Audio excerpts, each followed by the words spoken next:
Bom dia, amados irmãos.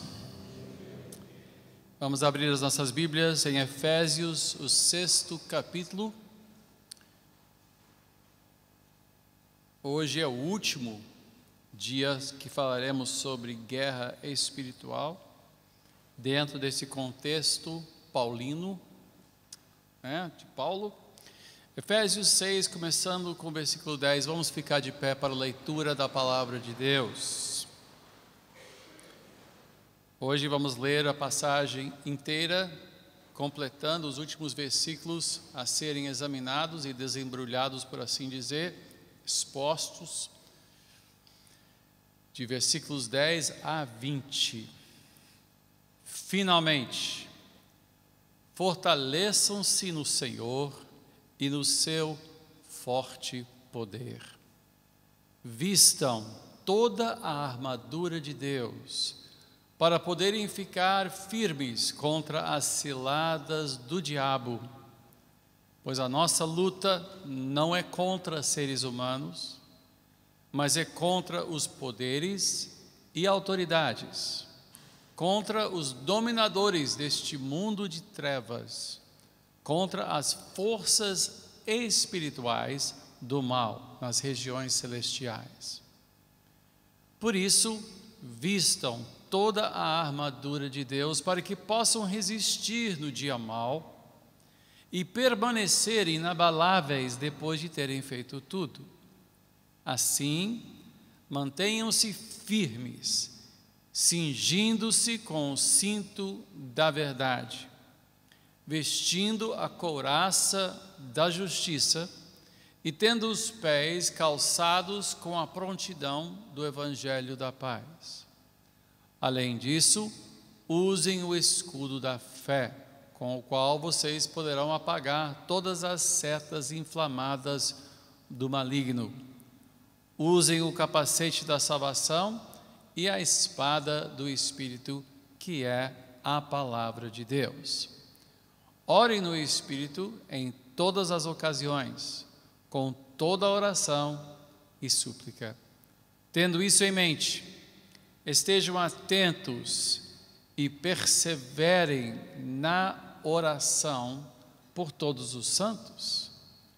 Orem também por mim, para que quando eu falar, seja-me dada a mensagem a fim de que, destemidamente, torne conhecido o mistério do Evangelho, pelo qual sou embaixador preso em correntes.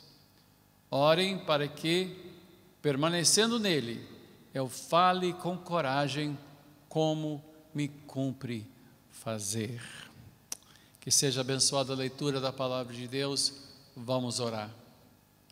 Amado Deus e Pai, eu peço mais uma vez, como peço desde hoje cedo de manhã, ajuda para explicar claramente, para expor a palavra de Deus com clareza, com nitidez, para que não saiamos daqui carregados de más impressões ou de apenas opiniões pessoais, mas de uma certeza nascida do Espírito Santo, fundamentada nas Escrituras, de um modo de viver que nos levará a vencer o inimigo das nossas almas, que arma ciladas para nós, que anda em derredor como leão procurando a quem possa devorar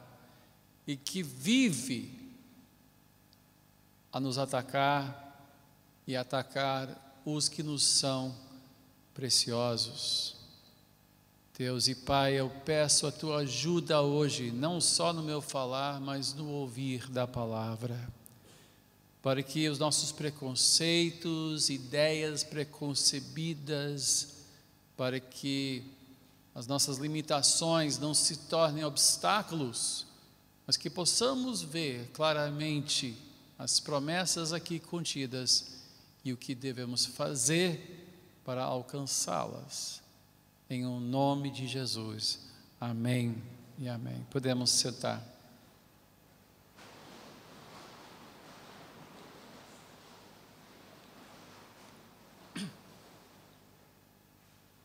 há sempre um equilíbrio que eu tenho que tentar alcançar entre o zelo pela palavra e compaixão pelos irmãos. E às vezes esse zelo mais compaixão pode se traduzir em palavras que são percebidas como sendo duras. Mas entendam, eu vos quero bem. Eu quero a cada um de vocês muito bem. E nunca é no sentido de apontar o dedo e acusar, mas de avisar com toda a clareza e com todo o vigor, e às vezes com uma certa paixão e com um certo zelo pela mensagem, que às vezes eu corro o perigo de me exceder um pouco. E eu não quero que os irmãos levem as minhas palavras como sendo uma acusação, mas sim, uma admoestação, ou seja, um encorajamento muito forte, grave, de tudo que é possível, mas que nem sempre nós alcançamos, porque não levamos a sério o suficiente as promessas de Deus, nem tampouco os mandamentos de Deus.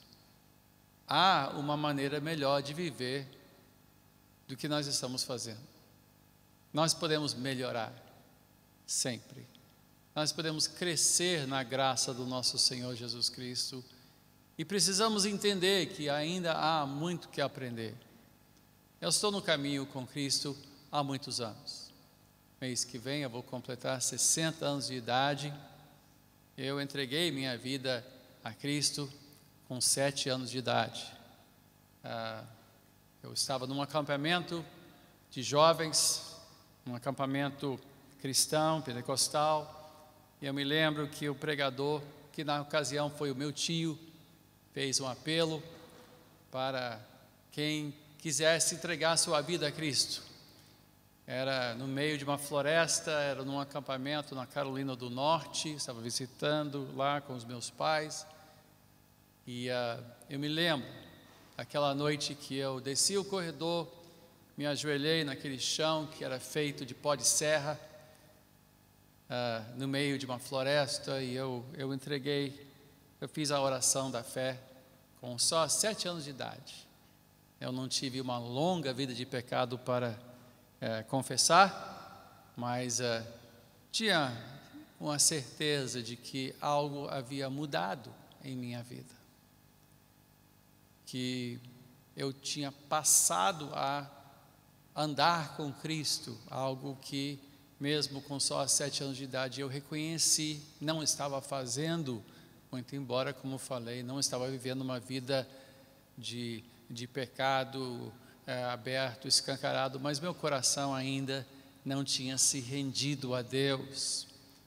E até hoje eu acho precioso quando crianças acordam para o fato de que precisam andar com Cristo e entregam suas vidas a Cristo.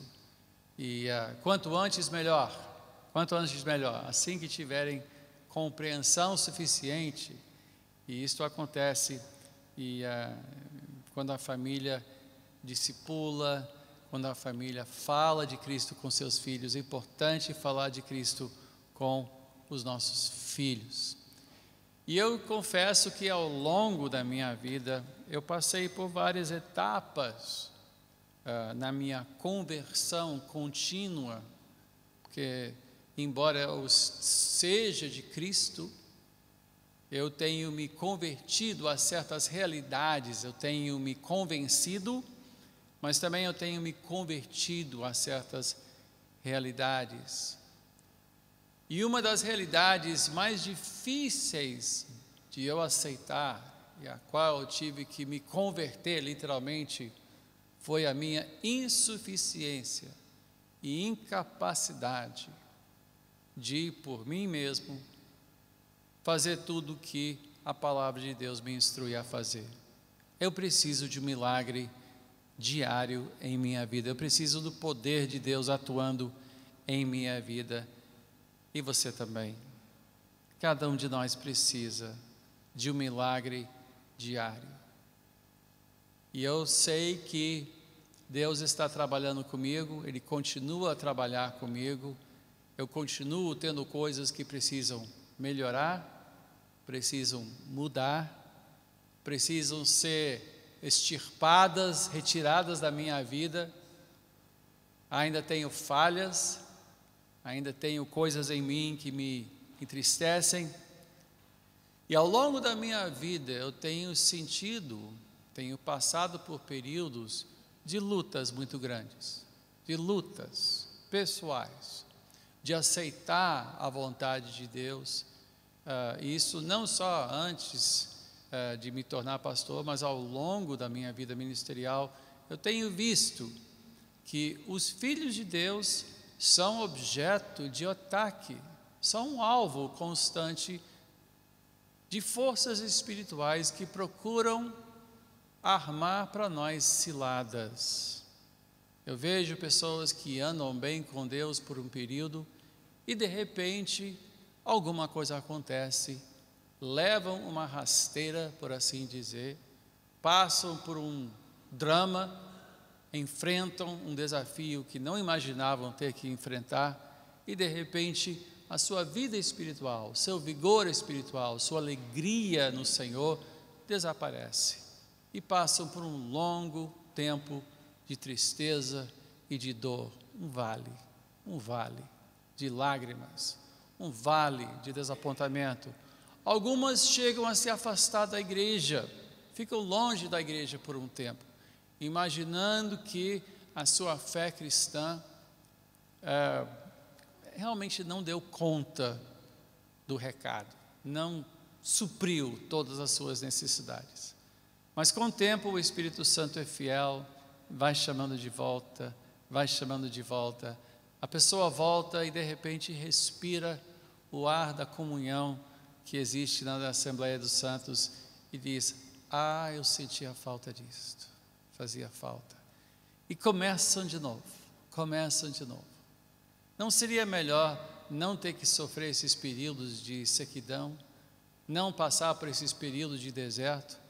Seria melhor, mas a verdade é que nós lutamos não só contra a nossa carne, e certamente as nossas lutas não são apenas pessoais, mas nós literalmente estamos engajados numa luta contra poderes que desejam nos fazer mal. Eu já falei em outras ocasiões que uma das maneiras mais fáceis do inimigo nos dar uma rasteira é quando nós ficamos irados. Efésios 4, ainda nessa mesma carta de Paulo, em capítulo 4, versículo 26 e 27, Paulo dá um aviso interessante. Ele diz: quando vocês ficarem irados, não pequem, apaziguem a ira antes que o sol se ponha e não deem lugar ao diabo. Vamos então ler esse versículo ao contrário. Quando vocês ficam irados e pecam, é porque vocês deram lugar ao diabo, ou seja, há um aviso. Paulo reconhece que nós podemos ficar irados, podemos ficar chateados com muitas coisas, mas no fundo, todo cristão, quando fica realmente chateado, ele está chateado com Deus, de Deus ter me permitido passar pelo que estamos passando, de Deus ter permitido essa debilidade física, de Deus ter permitido que uma pessoa nos fizesse mal, ou nos passasse a perna, ou que mentisse a nosso respeito. No fundo, todo aquele que crê que Deus é soberano, quando ele fica irado, no fundo a sua ira acaba respingando na direção de Deus. E então o diabo entra, como aconteceu com Eva, e diz: será que Deus falou? Será mesmo isto? Ou, quando Jesus se viu com fome no deserto, em Mateus 4, o diabo chega e diz: se for realmente filho de Deus, por que ele questionaria isto a Jesus? Será que Jesus não tinha consciência de si? Mas ele vem e provoca, ele tenta, ele cria ciladas. Tanto que Paulo falou em 2 Coríntios 11, não preciso abrir, mas ele diz: o que receio e quero evitar é que, assim como a serpente enganou Eva com astúcia, a mente de vocês seja corrompida e se desvie da sua sincera e pura devoção a Cristo. Ou seja, Paulo também sugere a possibilidade de nós sermos desviados da nossa devoção a Cristo, de sofrermos uma ruptura na nossa jornada com Deus. Esta é a intenção do inimigo, é de criar uma ruptura, de criar uma descontinuidade, de alguma maneira nos tropeçar, porque ciladas são para isso, ciladas existem para nos pegar quando estamos desatentos. Ciladas não funcionam se nós estivermos atentos. Ciladas não funcionam com pessoas que vigiam bem. Ciladas não são eficazes com pessoas prevenidas. Só funcionam com pessoas desprevenidas, pessoas desatentas, pessoas que não vigiam. E nós temos vários avisos. Um dos casos mais graves, nós vemos em Atos capítulo 5, o caso, não precisa abrir, o caso de Ananias e Safira. Ananias e Safira. A igreja estava em campanha para ajudar os menos favorecidos, os que estavam passando por necessidade. Frequentemente nessa época, pessoas que se convertiam eram expulsas pelas suas famílias, perdiam direito à propriedade, perdiam direito à proteção do Estado e se viam literalmente na miséria.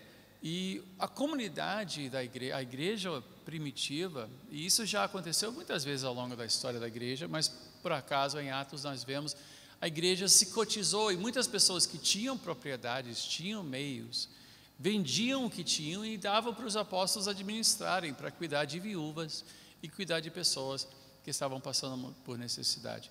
Ananias e Safira, um dos casais, se prontificou a vender o que tinham e dar para os menos favorecidos. Mas o que aconteceu? Eles chegaram supostamente com a oferta da venda, dizendo: olha, foi isso que ganhamos. Só que mentiram. Eles disseram: foi isso, esse foi o preço, mas eles tinham retido parte. E então Pedro diz: Ananias, como você permitiu que Satanás enchesse o seu coração ao ponto de você mentir ao Espírito Santo e guardar para si uma parte do dinheiro que recebeu pela propriedade? Ele podia ter dito: vou dar parte, mas não, ele veio supostamente dando tudo e guardou parte, ou seja, ele mentiu para a igreja. E mais, isto por inspiração de Satanás. É uma história difícil de processar, porque de fato o casal morreu, eles morreram na presença de Deus.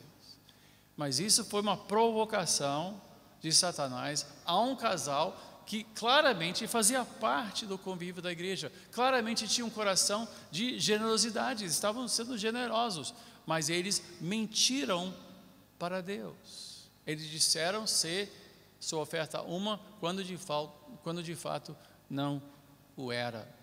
E não temos tempo para entrar nos pormenores do porquê isso foi um pecado tão grave. Paulo ora em Efésios 1 para que o povo de Éfeso, e temos que entender que entre todas as cartas paulinas, essa é uma das cartas mais felizes de Paulo. É uma das igrejas com a qual Paulo se achava mais feliz, porque é uma igreja cheia de fé, uma igreja generosa, uma igreja em comunhão. Não foi como Corinto, que era uma igreja muito problemática, muito imoral e fazendo bobagem com dons espirituais e, enfim, estavam confundindo tudo.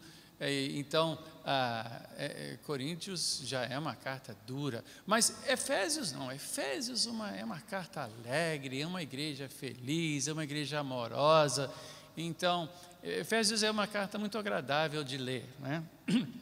Mas, mesmo com uma igreja saudável, Paulo menciona qual é a sua oração em favor de Éfeso, da igreja em Éfeso. Em capítulo 1, versículo 18, ele disse: oro também para que os olhos do coração de vocês sejam iluminados, a fim de que vocês conheçam a esperança para a qual ele os chamou, as riquezas da gloriosa herança dele nos santos e a incomparável grandeza do seu poder para conosco os que cremos, conforme a atuação da sua poderosa força. Esse poder ele exerceu em Cristo, ressuscitando-os dos mortos e fazendo assentar-se à sua direita nas regiões celestiais, muito acima de todo governo e autoridade, poder e domínio e de todo nome que se possa mencionar, não apenas nesta era, mas também na que há de vir. Deus colocou todas as coisas debaixo dos seus pés e o designou cabeça de todas as coisas para a igreja, que é o seu corpo, a plenitude daquele que enche todas as coisas em toda e qualquer circunstância. Ou seja, ele está explicando a grandeza do poder de Deus, está explicando a natureza da ligação da igreja com Deus, está explicando tudo, mas ele diz: eu oro para que Deus ilumine seus corações, para que vocês entendam o tamanho do poder que atua em seu meio e também em cada coração. Veja o que Deus fez. Ele nos salvou, Ele nos fez assentar com Ele em lugares celestiais. Literalmente, isso quer dizer o quê? Literalmente, Deus compartilha conosco sua autoridade sobre esses poderes espirituais que Ele derrotou na cruz. Nós participamos disto. Nós reinamos com Cristo. Essas coisas não precisam nos atemorizar, não devemos ter medo do que seja, não importa se for um principado, uma potestade, um príncipe do ar, não importa, nós participamos da vitória de Cristo, nós literalmente fomos assentados. Esse é um símbolo que representa o quê? A autoridade, fomos assentados com Ele, nós não somos vítimas deste mundo. Nós não temos que temer um despacho, nós não temos que temer um poder do mal, nós não temos que ficar de olho para ver se tem. Eu tenho uma pessoa muito amiga que estava orando por mim um dia e ela disse: olha, Senhor, tira qualquer coisa dentro da casa do bispo, passa com uma vassoura de fogo. Aí eu pensei: vassoura de fogo, que vassoura de fogo é esse? Eu não sabia que vassoura de fogo, né? Alguém já ouviu falar dessa vassoura? Alguém já ouviu de uma vassoura de fogo? Nunca tinha ouvido falar de uma vassoura de fogo, porque na Bíblia não tem vassoura de fogo. Tem fogo, eu não sei nem se tem vassouras, deve ter vassouras, agora não me ocorre, mas uma vassoura de fogo eu nunca tinha ouvido falar.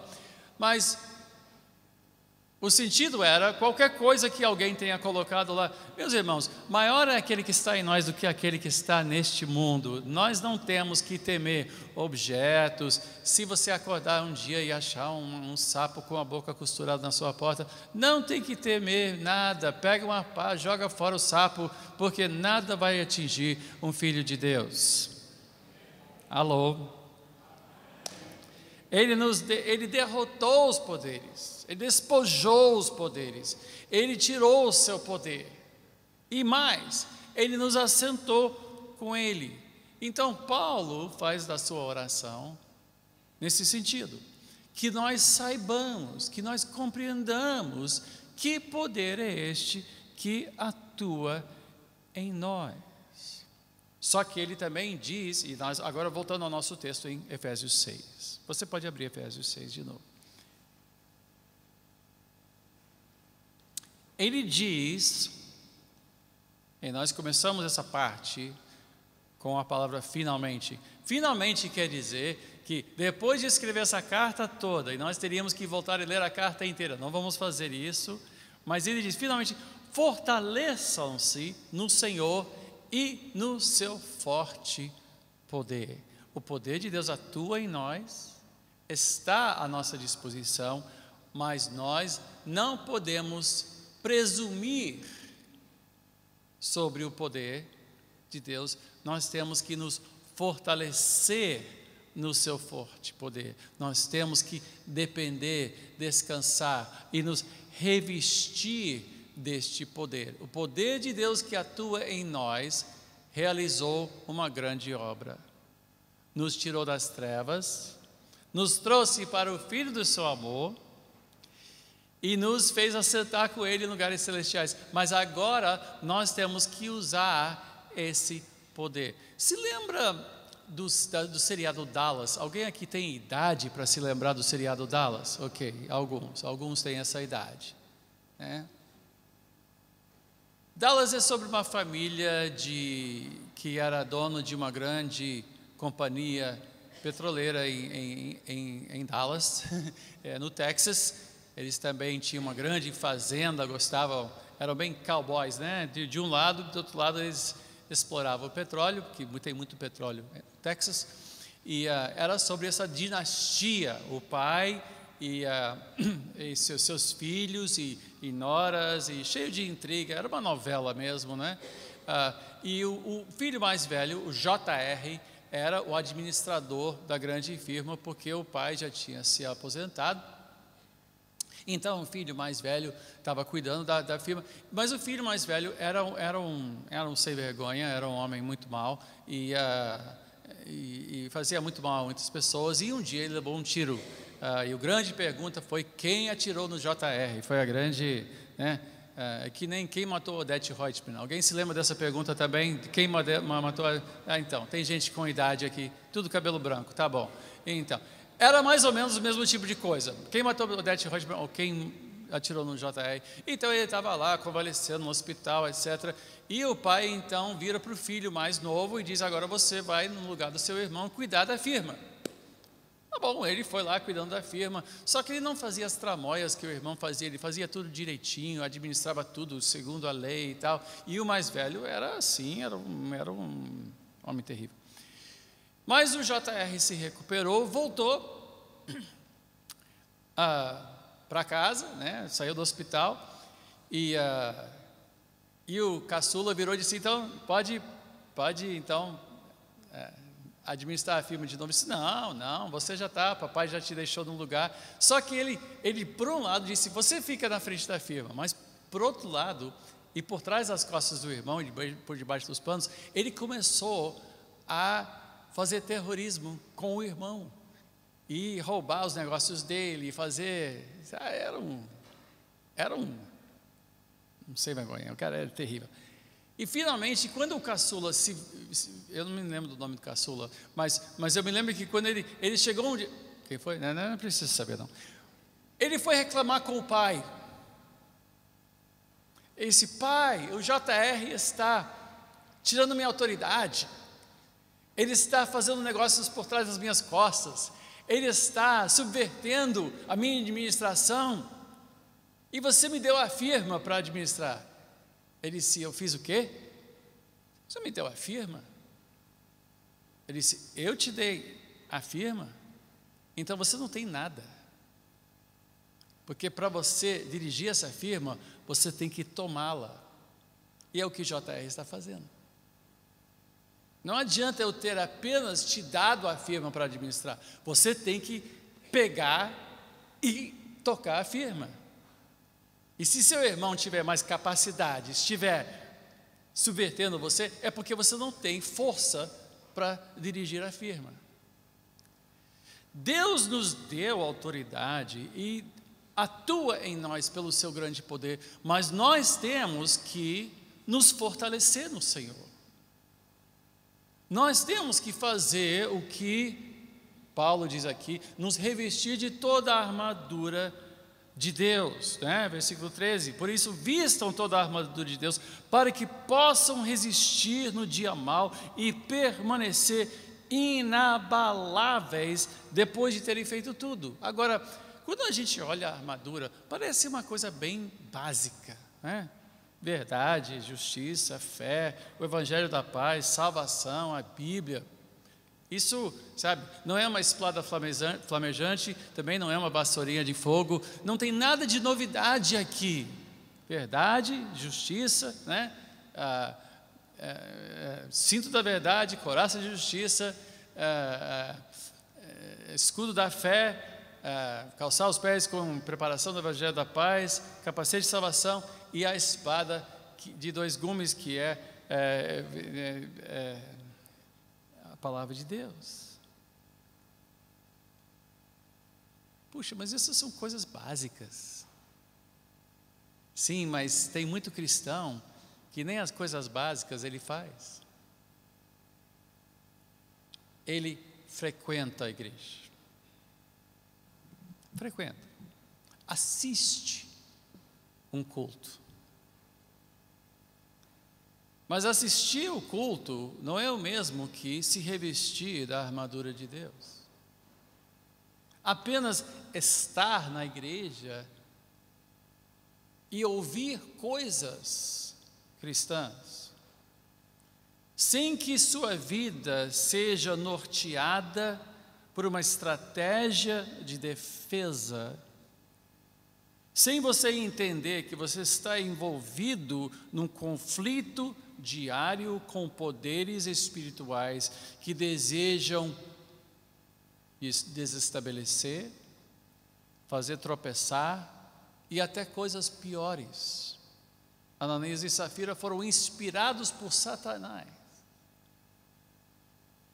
Então nós temos que entender que nossa vida, para ser preservada em Deus, precisa ser vivida espiritualmente.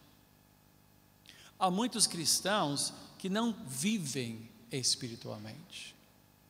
Muitos cristãos que não tomam para si aquilo que Deus entrega. E entre essas muitas coisas, e nós já falamos sobre muitas delas, nós temos o quê? O fecho a partir do versículo 18, e eu vou me concentrar o resto do tempo agora só sobre esse assunto então. A partir do versículo 18 diz: orem no Espírito em todas as ocasiões, com toda oração e súplica, tendo isso em mente, estejam atentos e perseverem na oração por todos os santos. Tudo isto, toda essa questão de se revestir do Espírito, de enfrentar o inimigo, é cercado por uma estratégia principal, que é orar. Orar é algo que todo cristão precisa fazer para se defender contra o mal. Oração não só por si, mas por outros. Agora, eu vou dizer uma coisa: eu nem sempre fui um homem de oração. Nem no início do meu ministério eu fui um homem de oração. Eu fazia orações. Mas viver uma vida em dependência a Deus é algo que nós aprendemos às duras penas. E geralmente em virtude de coisas traumáticas. Porque enquanto nós acharmos que nós somos suficientes sem oração, e que oração é algo que realça a vida espiritual, e não que sustenta a vida espiritual, e que sustenta a nossa vida, então nós nunca vamos orar. Nós vamos tratar a oração como uma obrigação diária de todo crente, ritualista e, digamos a verdade, desnecessário. Desnecessário. Enquanto você não sentir na pele a sua insuficiência e o perigo que você corre diariamente, você não vai orar. porque eu não o fiz. Eu fazia orações, eu orava por certas coisas, mas uma vida de oração, com toda a oração no Espírito, isso é outra coisa. Isso requer duas coisas. Primeiro, que você entenda e sinta na pele o quão frágil você é.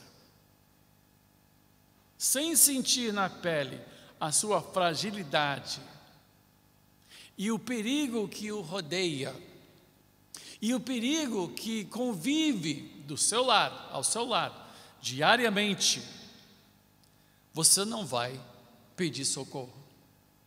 Enquanto você não sentir a dificuldade, há pessoas que não pedem o pão de cada dia porque acham que, para quê? Já está garantido. Até o momento em que você começa a sentir na pele, e há muita gente, desde 2014, desde outubro de 2014, que estão aprendendo a pedir o pão de cada dia. Porque com essa crise, para muitos, o pão de cada dia não é uma conclusão tão óbvia. Seu emprego corre perigo. Seu negócio corre perigo. A crise. Meus irmãos, há 1 ano e meio que o Brasil está na maior crise financeira desde a Grande Depressão dos anos 30. Nós estamos passando por um momento gravíssimo, gravíssimo. E muitos estão aprendendo que quando pedimos o pão de cada dia, como Cristo nos ensinou a orar, que isso é muito sério. E que o que parecia garantido, não é tão garantido assim não. Pois há pessoas, basta você entrar num supermercado quando você sai, tem pessoas, como nunca houve antes, filas de pessoas pedindo comida na porta dos supermercados. Embora os administradores, os gerentes dos supermercados estão tentando afugentá-los, estão lá, estão pedindo socorro, porque a crise está muito forte. E por mais que seu negócio esteja indo bem, olhe ao seu redor, entre num shopping, veja como as lojas estão vazias, veja os escritórios à beira das ruas aqui da Barra do Recreio, fechado, aluga-se, vende-se. Lojas, até de uma certa tradição, fechando. Nada está garantido. Até que você entenda que certas coisas não são garantidas, você não aprende a orar. Até que você sinta na pele a sua fragilidade, até você receber aquele laudo do médico, quando o exame acusa um cisto, ou o exame de sangue acusa um indicador perigoso. Eu recebi outro dia meu exame de sangue, tem uma coisa chamada C15, que supostamente pode ser ou por inflamação, ou pode até denunciar a presença de um câncer. E meu C15 está alto. Eu cheguei para o médico e o médico, tá. Mas e olha, tem uma coisa que a gente não deve fazer, é entrar na internet e pesquisar o que está no seu exame de sangue. Eu descobri isso recentemente. Alguém já fez isso além de mim? Quem já fez isso? Você olhou seu exame de sangue, tem um negócio aqui, AST, vou olhar isso aqui. Aí você entra lá e diz, você vai morrer. Aí você chega no médico e o médico te diz, não, isso aqui está...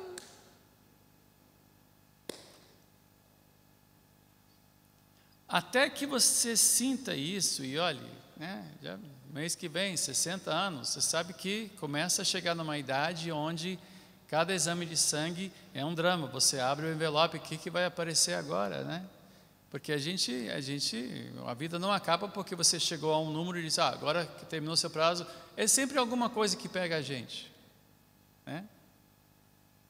Aí eu fico, meu Deus do céu, é agora. Então eu começo a orar, Senhor, é o pão de cada dia, né? Oração começa a tomar um peso. Mas como a gente demora a aprender isso, né? Como a gente demora. Aí começamos a aprender a orar. A orar. Orar no Espírito, que quer dizer muitas coisas. Não é necessariamente só orar em línguas, embora eu faça isso diariamente. E muitas vezes por dia.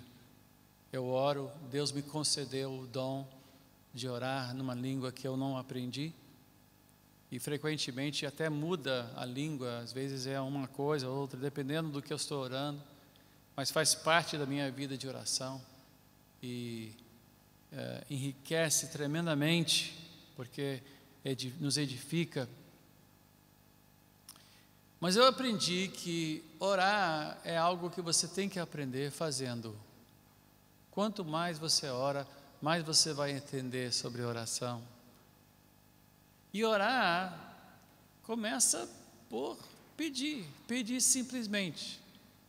O meu neto caçula agora está aprendendo a pedir por favor em inglês. Porque estão aprendendo, tentando criar os filhos bilíngues, né, desde pequeno. Então é please, please. Só que o Theo não diz please, ele diz plim. É plim, é plim. Mas quando ele pede plim, a gente sabe que ele está pedindo. A gente sabe que, né? E não é porque ele não tem que pedir com erudição, não tem que falar com todas as letras, nem tem que falar, basta ele dizer, plim.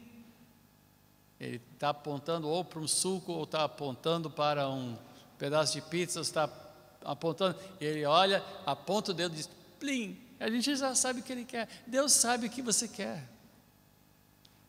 Deus sabe o que você precisa. Às vezes nem palavras precisamos. Às vezes nós pedimos com um gemido. Um gemido. Meu professor de eclesiologia no seminário, quando ele era garoto, ele visitava um tio dele no norte da Escócia. E o tio dele tinha tido um derrame muito sério e ele não falava. E as crianças tinham medo dele porque ele só gemia.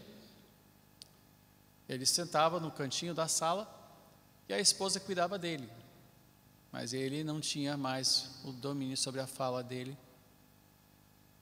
E quando ele pedia alguma coisa para a esposa, era sempre um gemido, que as crianças inicialmente acharam engraçado, depois acharam meio apavorante e tal. Porque esse senhor sentado lá na cadeira e de repente ele...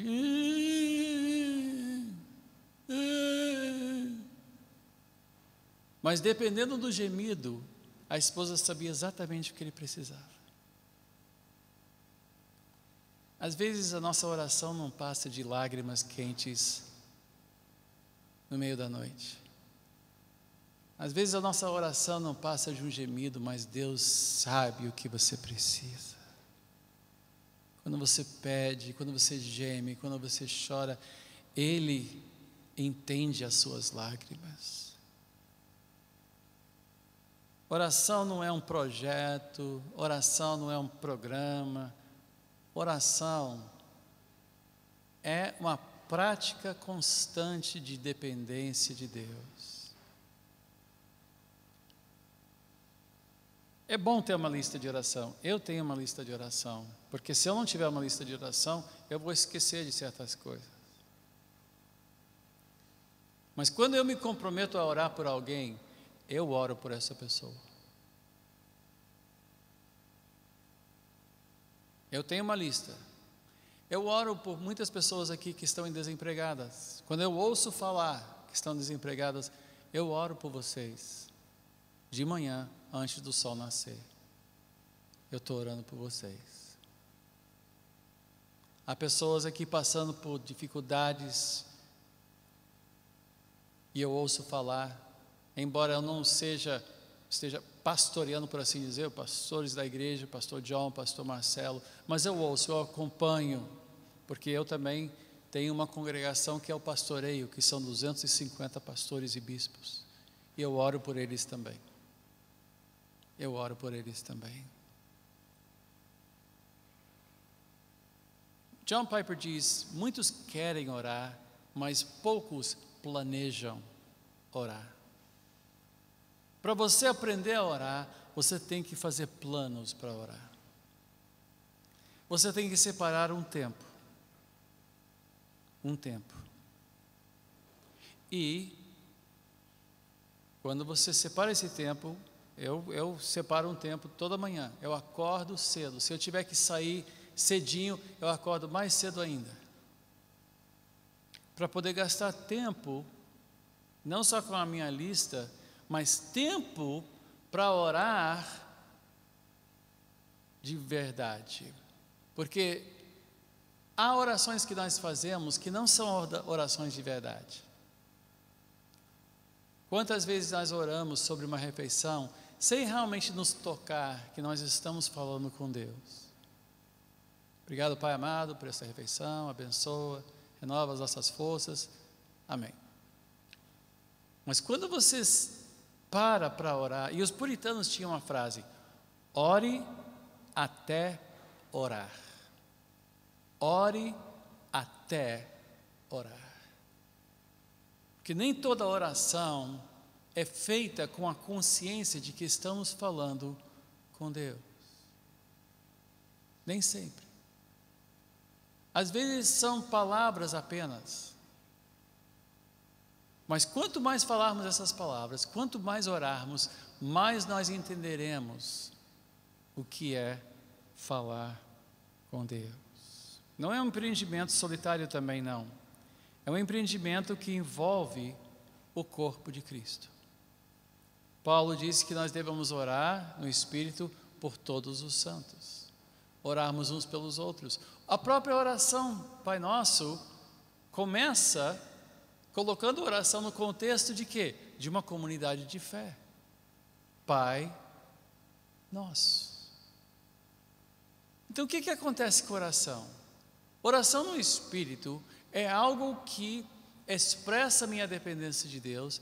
Eu peço ajuda a Deus, eu peço socorro a Deus, eu gemo, eu choro, às vezes no meio do trânsito estou pedindo ajuda a Deus.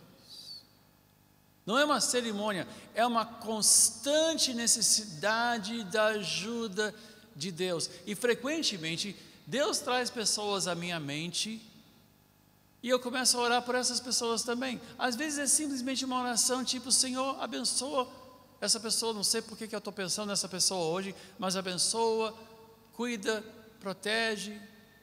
Isso acontece muito com minha esposa, quando ela de repente está pensando sobre alguém, sonha com alguém, acorda, no meio da noite orando por essa pessoa, e no dia seguinte alguém liga e diz: Martinha, há quanto tempo que a gente não se fala? Ele diz: estou orando por você ontem à noite. Você não sabe da metade o que estava acontecendo. Deus, Ele coopera, Ele usa as orações do seu povo, Ele inspira oração. Orando o tempo todo e no Espírito, com toda oração, faz parte da nossa defesa contra o mal. E é um hábito, é uma presença de Deus que nós aprendemos a praticar. Paulo disse aos Tessalonicenses: alegrem-se sempre, orem continuamente. Continuamente. Deem graças em todas as circunstâncias, pois esta é a vontade de Deus para vocês em Cristo Jesus. Aprender a viver uma vida de oração e dependência é possível. Você pode ser uma pessoa de oração, mas tem que começar a orar, tem que planejar orar. O que eu faço? Eu sigo o Pai Nosso. Eu começo pedindo que Deus faça a sua vontade, que o seu reino venha, sua vontade seja feita. Quando eu penso no Lava Jato, eu não sei o que pedir, porque eu oro pela nação. Alguém aqui ora pela nação? Eu tenho orado pela nação, mas eu não sei. Porque se Deus punir todo mundo, quem vai governar? Não, pense bem, quem vai sobrar? Né? Entre todos os corruptos anunciados e supostos e alegados, né? Não sobra ninguém. Bom, sobra alguns, mas a gente não gosta deles também não. Então,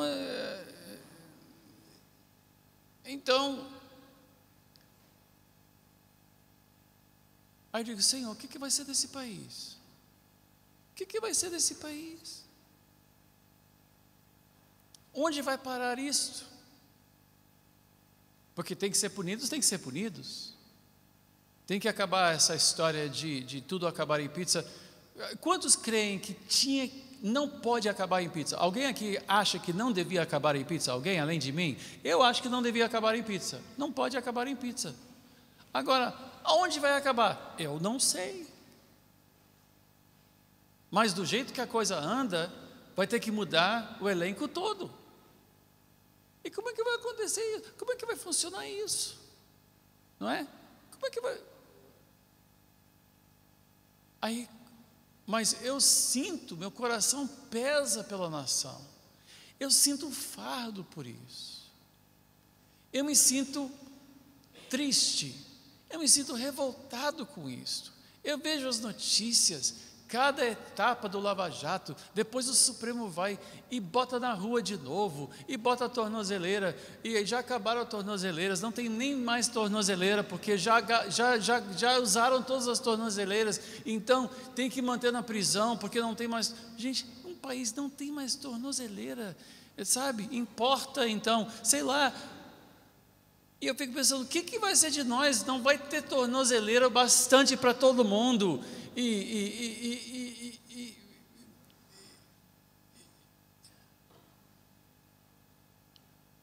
Então eu começo dizendo, Senhor, glorifica-te a Ti mesmo nesta nação, porque o Brasil precisa de um avivamento. Nossa crise não é política, nossa crise não é ética, nossa crise é espiritual. A corrupção permeia todas as camadas desta nação. Todas. Desde o motorista que fura sinal, botando em risco a pessoa que estava tentando atravessar a rua, que isso também é desonesto e é errado.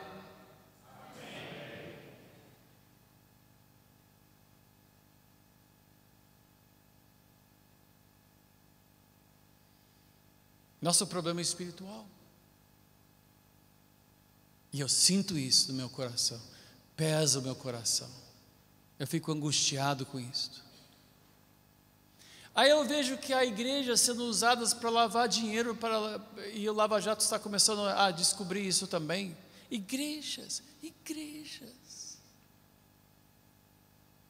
Líderes cristãos, aliados de políticos corruptos.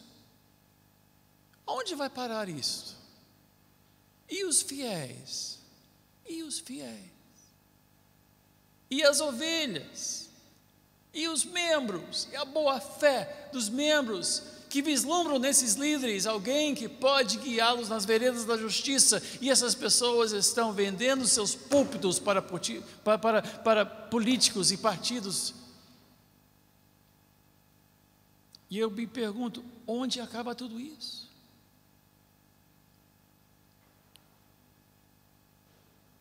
Nós temos que orar, nós precisamos orar, você precisa de um caderninho ou no seu telefone, o iPad, o que você usa, ter uma lista de oração. Tem que orar pelos seus filhos,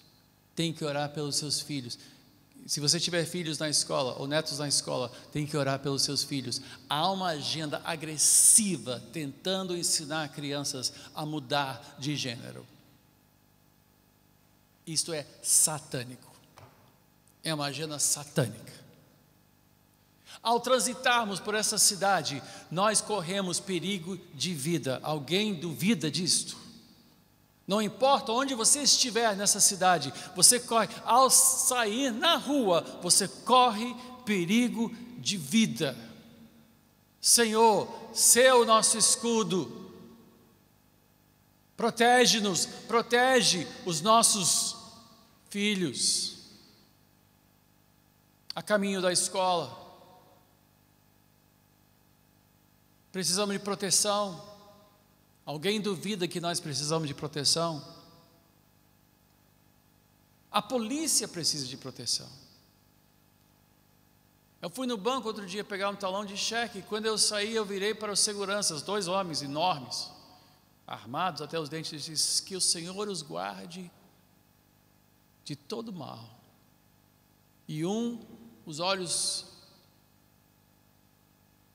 ficaram molhados, porque eles sabem que sua vida corre perigo. Não estão aí só para fazer bonito, eles podem não chegar até o fim do dia. Nós precisamos ser um povo movido pelo poder de Deus, dependente do poder de Deus, a cada dia, nos pegando em Deus, dizendo: Senhor, pão nosso de cada dia dá-nos hoje, perdoa as nossas dívidas, perdoa os nossos pecados, perdoa aqueles que pecaram contra nós. Senhor, venha o teu reino, seja feita a tua vontade. Nós precisamos aprender diariamente a abrir a nossa boca, nem que seja para dizer plim.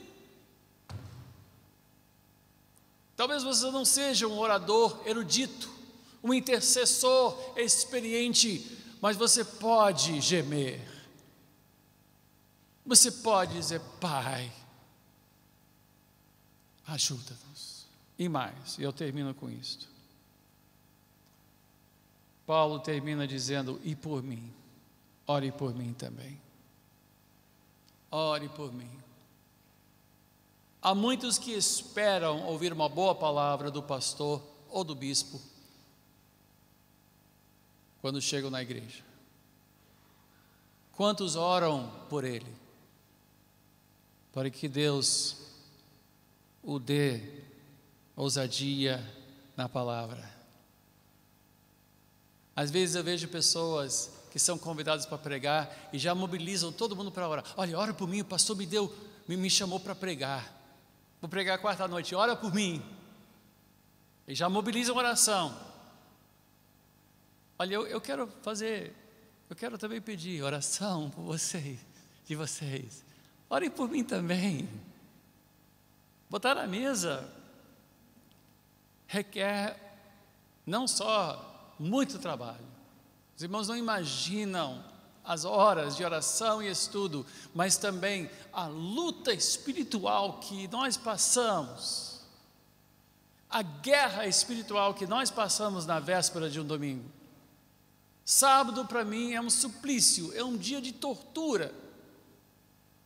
E quantas vezes, mesmo domingo de manhã, ao fazer a barba, eu olho no espelho, é como se eu ouvisse uma voz dizendo: quem você acha que é para dizer qualquer coisa? Nós somos combatidos, nós somos duramente atacados, para não dormir direito.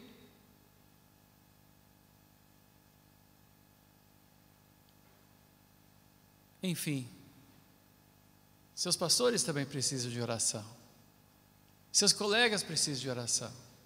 Agora, eu sei que há pessoas que não gostam quando eu diga para o seu vizinho, né? Não gostam dessa neurolinguística, tudo bem. Mas eu vou pedir que você diga uma coisa só hoje.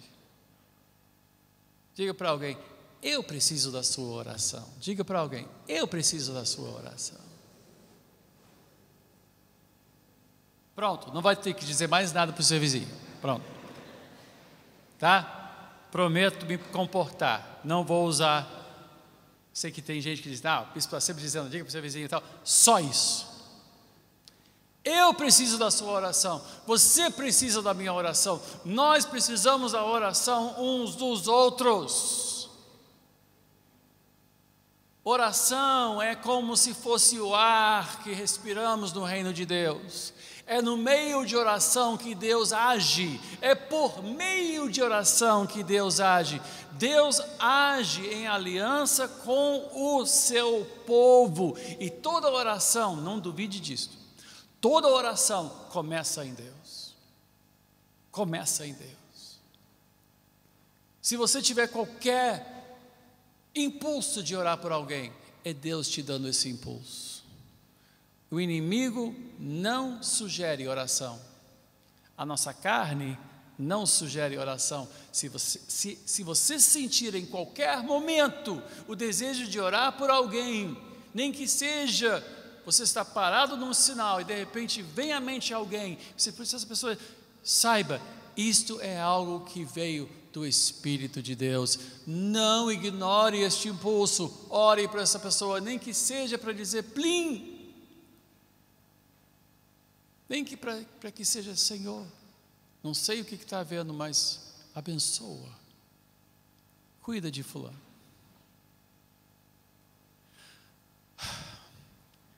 Ele nos deu tudo o que precisamos para a vida e paz. Ele nos assentou com Ele em lugares celestiais. O inimigo das nossas almas é um inimigo derrotado, sobre quem nós temos autoridade, mas você tem que tomar a autoridade. Você tem que usar essa autoridade. Você tem que se valer das armas, parecem muito básicas: fé, salvação, justiça, a palavra de Deus e oração. Toda oração. Mas isso é muito básico. Mas esta é a nossa vitória. Não temos que inventar, não existe arma secreta, não existe vassoura de fogo. Não existe. A não ser no rasgo de oração, é uma coisa aqui, né, é uma imagem interessante, mas não existe isso. Existe o que Paulo nos ensinou. Vamos nos valer destas armas que Deus nos deu. E nós seremos mais que vencedores. Curvemos nossas cabeças. Amado Deus e Pai, Santo Deus e Pai, precisamos de Ti, eu preciso de Ti. Ensina-nos a orar. Ensina-nos a orar. Senhor, leva-nos a entender a nossa fragilidade. A nossa carne quer autossuficiência, a nossa carne quer o que quer. Concede-nos, Senhor, uma determinação do nosso íntimo, de orarmos, de aprendermos a orar, de criarmos hábitos de oração, listas de oração. Deus e Pai, eu entrego esta palavra a Ti, num ato de louvor, e a esta casa de fé, entrego a consciência de cada um, que nós sejamos fiéis, para não sermos vítimas das ciladas do inimigo das nossas almas. Eu te peço em nome de Jesus. Amém.